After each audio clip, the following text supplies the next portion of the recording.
L'évangile de Jean est l'évangile de l'Église et de la communion fraternelle. Une de ses caractéristiques, c'est que, quoiqu'il mentionne plusieurs incidents qui se sont passés en Galilée, la plus grande partie de ce qu'il raconte se passe en Judée. C'est le contraire pour les trois autres évangiles.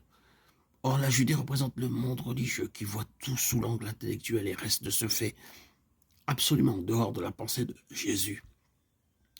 Ce que Jean fait donc ressortir, c'est le vrai témoignage par opposition à celui qui n'en a que le nom. Le monde religieux de la Judée prétendait être le dépositaire du témoignage de Dieu. Il aurait donc dû pouvoir vivre en bonne harmonie avec Jésus, qui était le témoignage de Dieu en personne. Au lieu de cela, toutes leurs relations sont marquées par une incurable mésentente. C'est dans ce sens-là que l'évangile de Jean est l'évangile de l'Église. Car la mission de l'Église est justement de maintenir le vrai témoignage par opposition à un témoignage simplement intellectuel qui vit dans une toute autre atmosphère et en un perpétuel désaccord avec le Seigneur. Toute vérité divine est gouvernée par une loi. Ces lois de la vie céleste, Dieu les maintient. Il veille à ce qu'elles soient respectées, même si elles ne sont pas toujours comprises. Expérimentalement, elles seront toujours là, quoique nous ignorions parfois leur existence. C'est ce qui explique pourquoi le Seigneur nous conduit dans des chemins si étranges. Sur le moment, nous sommes déconcertés, mais après, nous comprenons. Si nous adoptons une vérité sans que la loi qui la régit opère dans notre vie, il en résulte un état de déséquilibre, un manque d'harmonie dans notre témoignage. Nous nous plaçons dans une fausse position, et au lieu que cette vérité travaille pour nous, elle se trouve travailler contre nous. Nous croyons l'avoir installée dans notre vie, et nous ne l'avons installée que dans notre cerveau.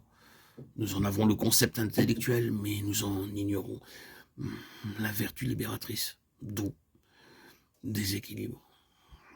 À la longue, il en résultera de deux choses l'une, ou bien nous serons entièrement brisés par la vérité qui, par ce moyen, se frayera un chemin dans notre expérience, ou bien nous la jetterons par-dessus bord en disant cette vérité-là ne rime à rien.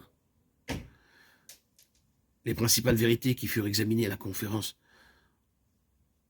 au titre de suggestions fécondes pour qui veut prendre la peine d'en chercher les fondements dans la parole sont le royaume de Dieu, Jean 3, sa loi, la naissance d'en haut, la vie éternelle, la présence intérieure de l'esprit, la marche en avant dans sa puissance de Dieu, travailler dans le repos en n'usant que de ses ressources.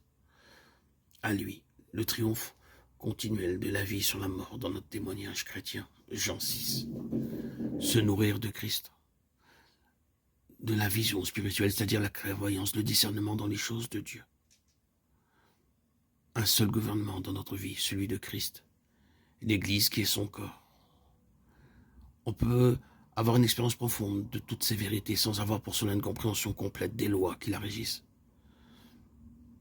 La pureté d'esprit et la droiture de cœur sont parfois pour Dieu des raisons suffisantes pour nous conduire dans l'expérience des choses célestes. Mais ce n'est pas pour que nous en restions là. Car si nous en restions là, nous en viendrions à prêcher une expérience au lieu de prêcher la parole de Dieu.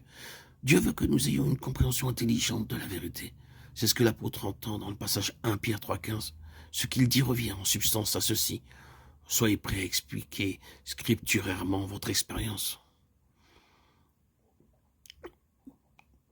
Que vous puissiez donner une explication logique. Oh, logos. Dans le Nouveau Testament, la doctrine vient toujours après l'histoire. Les actes des apôtres ne sont qu'un exposé de faits. Les épîtres furent écrits après coup pour expliquer l'histoire. C'est la volonté de Dieu que nous ayons une claire intelligence de la vérité dans laquelle nous sommes entrés.